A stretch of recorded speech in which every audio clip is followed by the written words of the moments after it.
সবাই ভাবে traffic police মানে কি জানি কি, যেন রাস্তায় দাঁড়িয়ে শুধু বাঁশি বাজিয়ে চোখ কুঁচকে সবাইকে ধমক দেওয়াই কাজ। কিন্তু বলুন দেখি, সকাল 8টা থেকে রোদের মধ্যে দাঁড়িয়ে দাঁড়িয়ে যে লোকটা আপনার রাস্তা ফাঁকা করছে, বাচ্চাটার স্কুল বাস এগিয়ে দিচ্ছে, হাসপাতালের অ্যাম্বুলেন্সটা পার করিয়ে দিচ্ছে, সে কি যেমন তেমন কাজ? শীত, গ্রীষ্ম, বর্ষা আমাদের ট্রাফিক পুলিশ, সিভিক ভলেন্টিয়াররা অক্লান্ত পরিশ্রম করে চলে।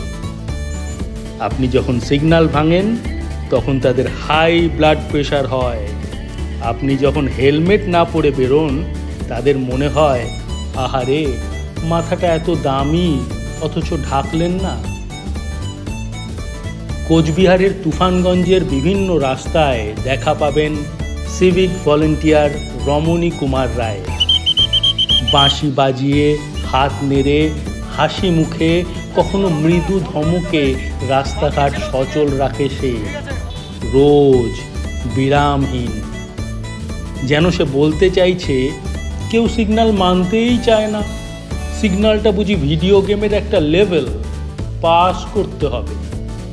আর যারা মোবাইলে কথা বলতে বলতে বাইক চালায় তাদের রমণী বলে, ভাই আপনারা চাইলে ফোনে শেষ কথাটা বলে নিন, কারণ দুর্ঘটনা হলে আর বলার সুযোগ থাকবে না। আর হ্যাঁ, রমণী কিন্তু সবসময় রাগী মুখে থাকে না, কখনো বুঝিয়ে বলে, আপনি সিগন্যাল মানলে হয়তো 1 মিনিট দেরি হবে, কিন্তু না মানলে হয়তো সারা জীবন আর সেই সুযোগ পাবেন না। তাই আজ প্রতিজ্ঞা করুন, নিয়ম মানব, রাস্তা চিনব, ট্রাফিক পুলিশকে ভয় নয় বন্ধু ভাবব। Safe drive, save life.